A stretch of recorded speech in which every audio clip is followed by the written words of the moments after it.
അയ്യോ ഗൗരി, എന്റെ മൂക്ക് വേദനിക്കുന്നു. ഇതേ നീര് വറ്റാനും ചതവിന്റെ പാട് മാറാനും ഒക്കെ നല്ലതാ. ഇല്ല ഇല്ല, നീറ്റിൽ ഇപ്പൊ മാറിക്കോളും. ഓ ഇത്തിരി അടങ്ങിയിരിക്കും രാജുവേട്ടാ, വേദന ഇപ്പൊ പൊയ്ക്കോളും. വലിച്ച ഏതോ ഒരുത്തിന് ഈ വീട്ടിൽ കയറി വന്ന് ഒരു കാര്യമില്ലാതെയാ എന്റെ രാജുവേട്ടൻ ഇത്രയും ചെയ്തത്. എങ്ങനെ ഇരുന്ന മുഖം എന്റെ രാജുവേട്ടൻ്റെത് ഇപ്പതേ ലോറി കയറിയതുപോലെ ആയി.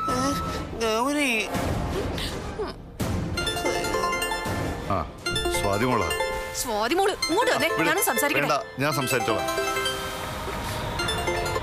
മോളെ. സ്വാതി, അച്ഛാ അവിടെ എന്തെങ്കിലും പ്രത്യേകിച്ച് സംഭവം ഉണ്ടായോ? ഓ ഒന്നും പറയണ്ട മോളെ. ഏതോ ഒരുത്തൻ നമ്മുടെ വീട്ടിൽ കയറി വന്ന് ബഹളം ഉണ്ടാക്കി ആ രാജീവിന്റെ മുഖമൊക്കെ ഇടിച്ച് പഞ്ചറാക്കി വെച്ചിരിക്കുക.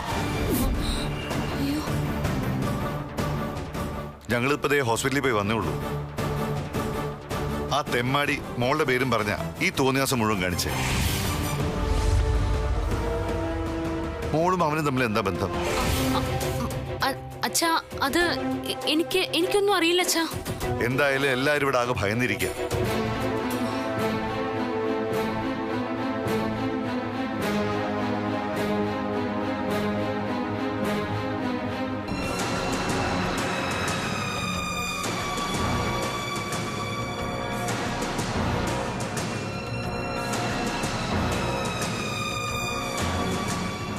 തന്റെ കൂട്ടുകാരി എന്ത് പറഞ്ഞോ?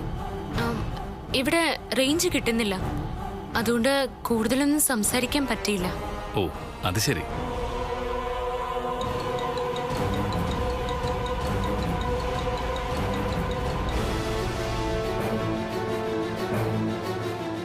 സ്വാതി, തനിക്ക് എന്താണ് ഒരു ടെൻഷൻ? ഒന്നുമില്ല ഏട്ടാ.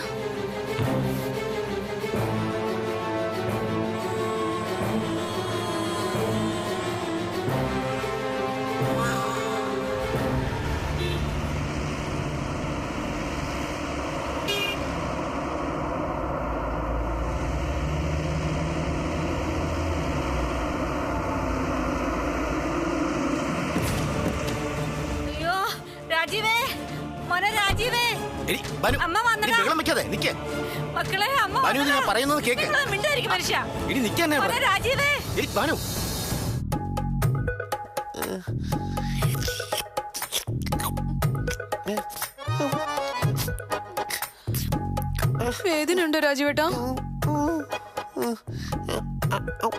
അയ്യോ എന്റെ മോനെ, ഇങ്ങോട്ട് മാറടി, ഞാൻ കൊടുക്കാടി. കൊച്ചിന്റെ ഇരിപ്പ് കണ്ടോ ഈശ്വരാ, എന്റെ കുഞ്ഞിനെ ഈ പരുവത്തിലാക്കിയല്ലോ ദൈവമേ. കണ്ടില്ലേ അവനിടിച്ച് പഞ്ചറാക്കിയതാ. അയ്യോ കണ്ടില്ലേ മോളെ, എന്താ ഇതൊക്കെ? സന്തോഷത്തോടു കൂടി നിന്റെ കൂടെ ജീവിക്കാൻ ഈ വീട്ടിലേക്ക് വന്നതാ എന്റെ മോൻ. എന്നിട്ട് അവൻ ഇങ്ങനൊരവസ്ഥയിൽ കാണേണ്ടി വന്നതില് ഞങ്ങക്ക് വിഷമമുണ്ട്.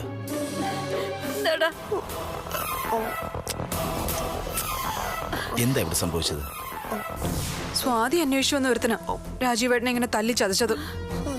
രാജീവേട്ടനെ മാത്രമല്ല, എന്നെ നന്ദിനി ഒക്കെ ഉപദ്രവിച്ചു. അയ്യോ എന്നാലും എന്റെ പൊന്നുമന നിനക്ക് ഈ ഗതി വന്നല്ലോടാ. ഞാനിത് എങ്ങനെ സഹിക്കും പൊന്നു പോനെ. സതോട്ടാ, എന്റെ കൊച്ചിന്റെ മൂക്ക് കണ്ടില്ലേ? അയ്യോ എങ്ങനെ ഇരുന്ന മൂക്കാരുത്. നിർത്തടി.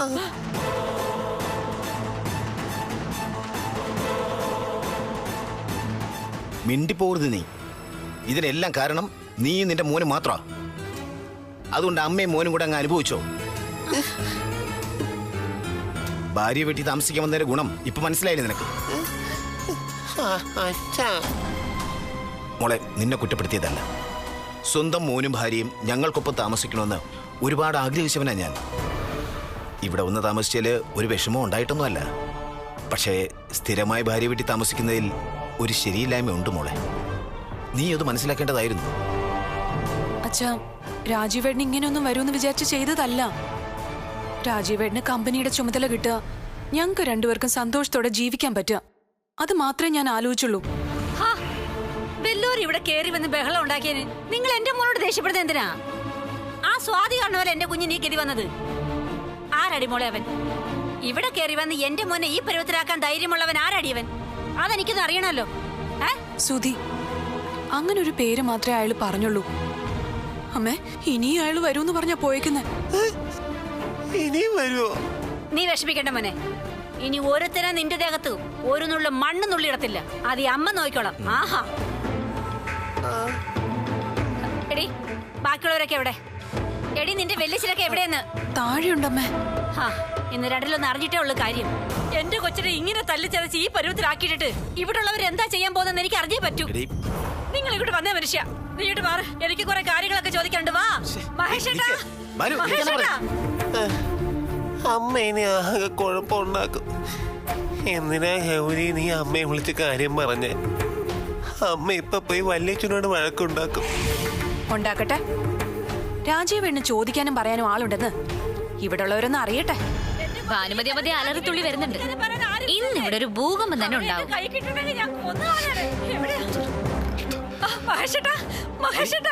ഞാൻ പറയുന്ന കേക്ക്. എടി ബഹളം ഉണ്ടാക്കില്ലെന്നാ പറഞ്ഞേ. മനസ്സിലായി. എന്ത് സമാധാനം ഉണ്ടാക്കാനാ എന്റെ കൊച്ചിനെ അടിച്ച് പഞ്ചറാക്കിയിട്ടിട്ട്? എന്താ മഹേഷേട്ടാ ഇതൊക്കെ?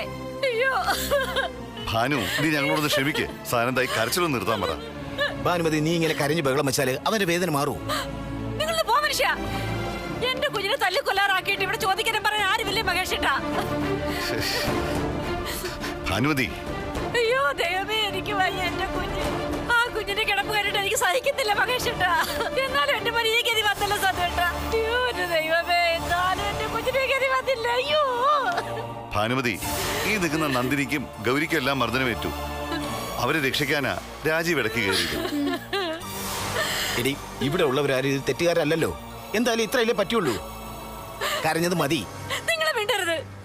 ആര് പറഞ്ഞു ഈ വീട്ടിൽ ആർക്കും ഉത്തരവാദിത്വം ഇല്ലെന്ന്? സ്വാതി തന്നെ അതിന് ഉത്തരവാദി. അവളെ തേടി വന്ന തെമ്മാടിയല്ലേ ഈ തോന്നിവാസമൊക്കെ കാണിച്ചത്. മഹേഷേട്ടാ, നിങ്ങൾ അവക്ക് ഇത്രയും വളം വെച്ച് കൊടുക്കുന്നത്. നിങ്ങൾ ഒറ്റ ഒരുത്തരാ സ്വാതി ഇത്ര അഹങ്കാരിയാക്കിയത്. നിങ്ങൾ കാരണം ഈ വീട് മുടിയും ഉറപ്പായി.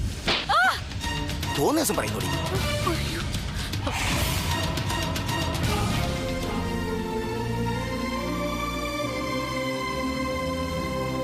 നീ ആരുടെ നേർക്കാ കൈ ചൂണ്ടിയത്? അരുത് സദാനന്ദ, വേണ്ട. ഭാനു എന്ത് വേണമെങ്കിൽ എന്നെ പറഞ്ഞോട്ടെ. ഞാനിത് കേൾക്കാൻ അർഹതപ്പെട്ടവനാ. എന്തായാലും സത്യേട്ടാ, നിങ്ങൾ എന്നെ തല്ലിയല്ലേ? മഹേഷേട്ടാ, ഇതുവരെ എന്നെ നുള്ളി പോലും നോവിക്കാത്ത മനുഷ്യരാ ഇപ്പൊ എന്നെ തല്ലി. കണ്ട, എന്റെ കുഞ്ഞിനെ കിട്ടിയില്ലേ? ഇനി എനിക്ക് ജീവിക്കണ്ട. നിങ്ങളെ കൊല്ലി. ഭാനുമതി, സംഭവിച്ചതിന് ഞാൻ നിന്നോട് മാപ്പ് പറയുന്നു. പക്ഷേ ഈ കരച്ചിലുകൊണ്ടൊന്നും ഒന്നിനൊരു പരിഹാരമാവുന്നില്ലല്ലോ.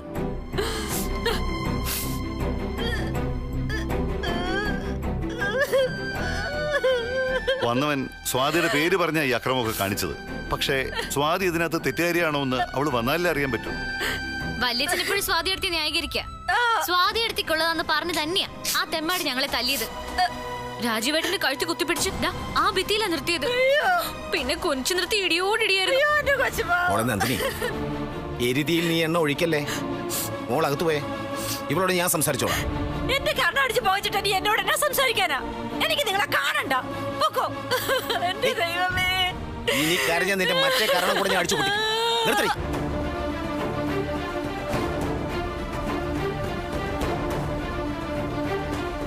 ഇനി മോന്റെ അടുത്ത് പോയത് കരഞ്ഞാ മതി. പോ.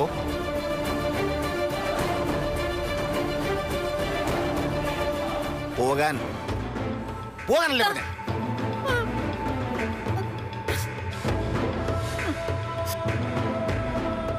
കരയല്ല ആന്റി. ഇത്രയേ ഉള്ളു കാര്യം. എന്നാലും ഈ വിഷമത്തിനിടയിൽ ഭാനുമതി തല്ലണ്ടായിരുന്നു. അടിയുടെ ഗുണം അണ്ണൻ തമ്മിയും ചെയ്യില്ലെന്നല്ലേ പറയുന്നത്. ഇവളുടെ കാര്യത്തിൽ അത് അച്ചട്ടാ.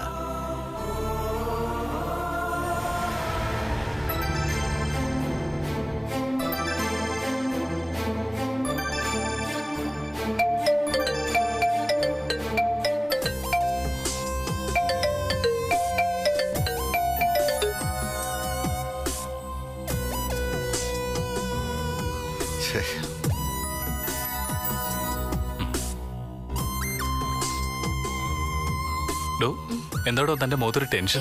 എന്ത് ടെൻഷൻ? എനിക്കൊരു ടെൻഷനും ഇല്ല. അല്ല, ആരാ ഈ ഫോണിൽ കിടന്ന് ഇങ്ങനെ വിളിക്കുന്നേ? കുറെ നേരം ആയല്ലോ. തനിക്ക് കോളം എടുത്തൂടെ? അതൊരു കൂട്ടുകാരിയാ. ആരാ? നേരത്തെ വിളിച്ച കൂട്ടുകാരിയാണ്? അയ്യോ അല്ല, ഇത് വേറെയാ. അതേതാടോ വീണ്ടും ഒരു കൂട്ടുകാരി? തനിക്ക് ഞാൻ അറിയാത്ത എത്ര കൂട്ടുകാരികളുണ്ട്. അത് പിന്നെ അന്ന് നമ്മള് ക്ഷേത്രത്തിൽ വെച്ച് കണ്ടില്ലേ, അവള് ഗൾഫിലേക്ക് തിരിച്ചു പോവാന്ന്. അതിന്റെ വിശേഷം പറയാനാ വിളിച്ചത്.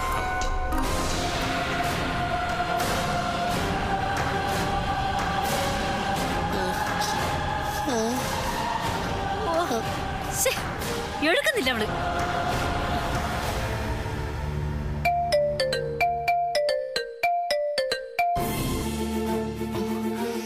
താൻ എന്തിനാ ഇങ്ങനെ ഫോൺ കട്ട് ചെയ്യുന്നേ? എടുത്ത് സംസാരിക്കേ. വേണ്ട, അവള് എന്നോട് അത്യാവശ്യമായിട്ടൊന്ന് കാണാൻ പറ്റുമെന്ന് ചോദിച്ചു. ഞാൻ ഇതുവരെ ഒരു മറുപടി പറഞ്ഞില്ല. അതറിയാൻ അവളിങ്ങോട്ട് വിളിക്കുന്ന. അതാണോ? അവൾ എടുക്കില്ല. എടുക്കുന്നവരെ ഞാൻ വിളിക്കും.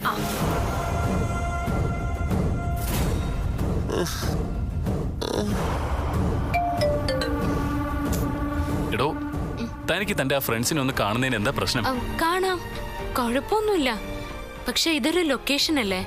ആവശ്യമില്ലാതെ ഞാൻ ഫോൺ വിളിച്ചോണ്ട് നടക്കുന്നത് ആരെങ്കിലും കണ്ടാ പിന്നെ ഏട്ടനല്ലേ അതിന്റെ നാണക്കേട്. അവളെ ഞാൻ കുറച്ച് കഴിഞ്ഞ് വിളിച്ചോളാം. എല്ലാം തന്റെ ഇഷ്ടം. ഷോർട്ട് റെഡി ആയിട്ടുണ്ട്. ഇതാ വരുന്നു. സ്വാതി വാ.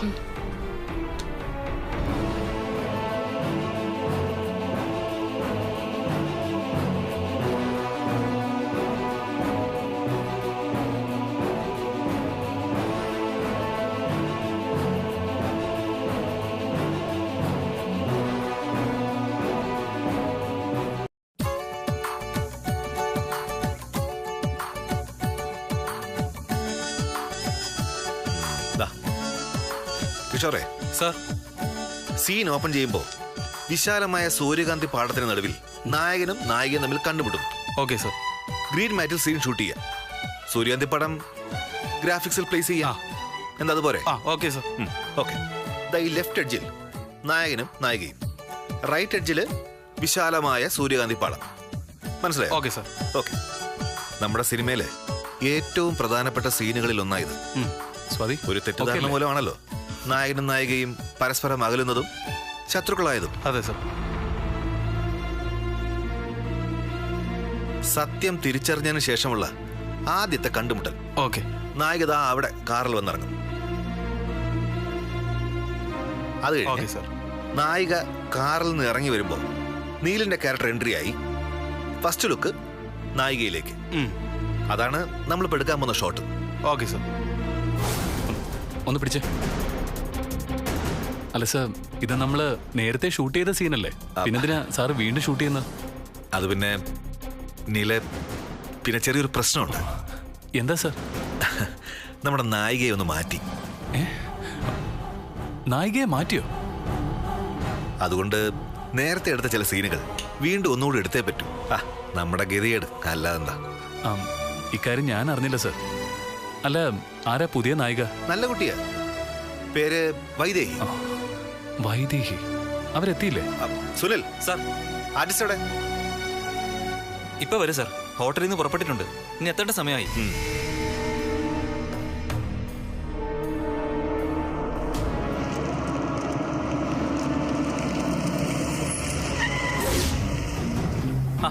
വൈദേഹി മേഡം ദാ എത്തിക്കഴിഞ്ഞു.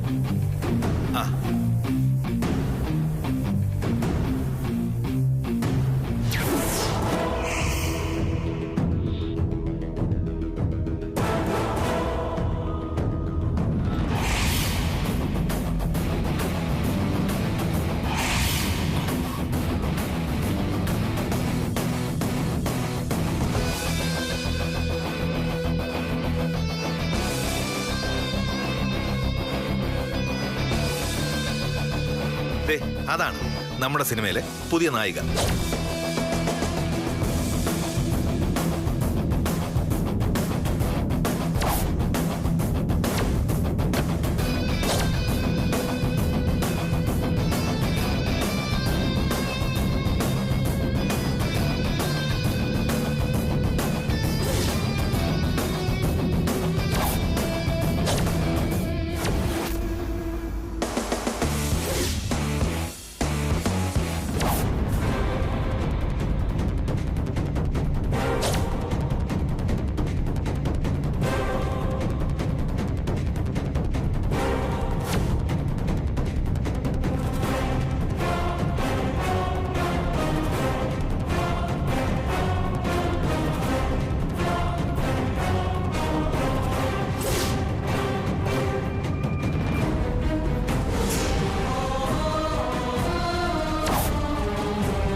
Hi sir.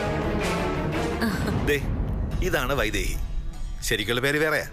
ഈ സിനിമയ്ക്ക് വേണ്ടി ഞാനിട്ട പേരാ വൈദേഹി.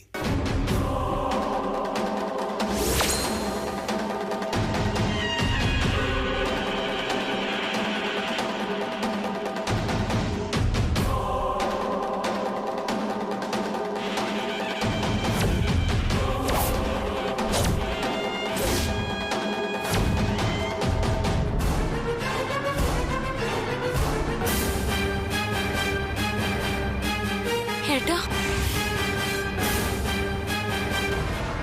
ആ പിന്നെ വൈദേഹിക്ക് നീലിനെ പരിചയപ്പെടുത്തേണ്ട കാര്യമില്ലല്ലോ. അറിയാം sir. My hero Neel Mahesh അല്ലേ? അതെ. Nice to meet you Neel. തൊട്ടുപോരുത്, ഇറങ്ങി പോടി.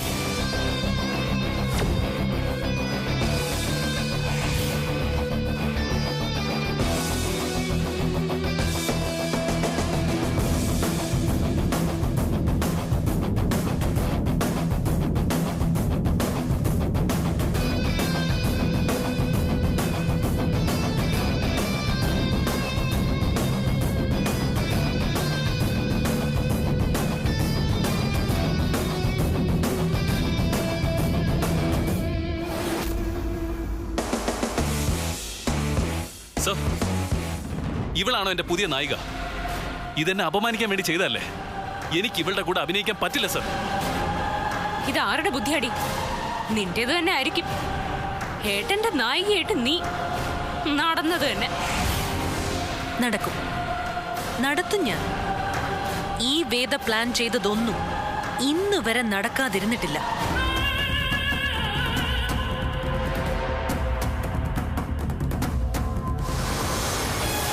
നീൽ, നിങ്ങൾ തമ്മിൽ എന്താ പ്രശ്നം? ഒരു പ്രശ്നമില്ല sir. With all respect, sir എന്നോട് ക്ഷമിക്കണം. ഇവളാണ് നായികയെങ്കിൽ ഞാൻ ഈ സിനിമയിൽ അഭിനയിക്കില്ല.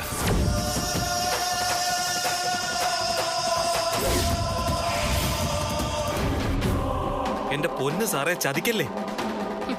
ചതി കാണിച്ചതേ ഇവളാ. ഏട്ടന്റെ നായികയാവാൻ പിൻവാതിലിൽ കൂടി കയറി വന്നതല്ലേ ഇവള്. Neil, please cool. വൈദേഹി നമ്മുടെ സിനിമയിലേക്ക് വന്നത് എങ്ങനെയാണെന്ന് ഞാൻ പറയാം. സോറി സർ, ഒന്നും കേൾക്കാനുള്ള മാനസികാവസ്ഥ എനിക്കില്ല. എന്റെ നായികയായിട്ട് എനിക്കിവിടെ പറ്റില്ല. പക്ഷേ എന്റെ നായകനായി നീൽ അഭിനയിക്കുന്നത് എനിക്കിഷ്ടമാണ്. പണ്ടത്തെ നായകനും നായികയും വീണ്ടും കണ്ടുമുട്ടുന്ന സീനല്ലേ? ഉള്ളിലെ പഴയ ഓർമ്മകൾ ഒന്ന് പൊടി തട്ടി എടുക്കാൻ പറ്റും. അത് നീ മാത്രം വിചാരിച്ചാ പോരാ. ഈ സിനിമയിലെ ഹീറോ അത് ഞാനാ. നീൽ, ഇതെന്റെ സിനിമയാണ്. ഒരു സംവിധായകൻ എന്ന നിലയിൽ എന്റെ മുന്നിൽ വെച്ച് ഒരു ആർട്ടിസ്റ്റും ഇങ്ങനെ പെരുമാറാനോ സംസാരിക്കാനോ ധൈര്യപ്പെട്ടിട്ടില്ല. Sir, I'm extremely sorry sir. എന്റെ മാനസികാവസ്ഥ സാറിന് മനസ്സിലാവാഞ്ഞിട്ടാ. ബ്രേക്ക്.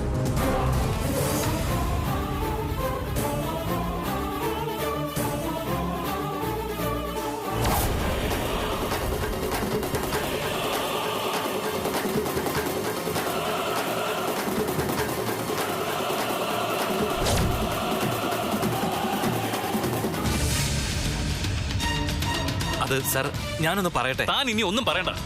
സ്വാതി, വാ.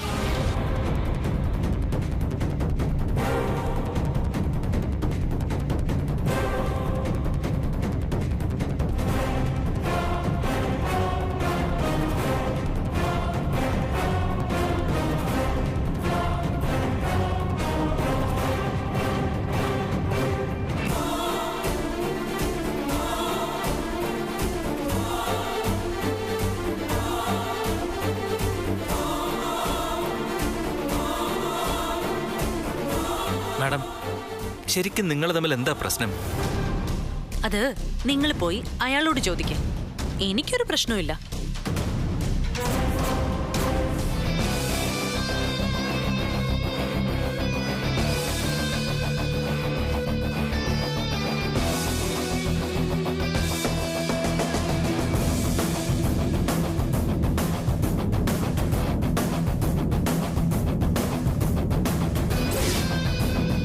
എന്റെ പ്ലാനിങ് നിനക്കറിയില്ല സ്വാതി.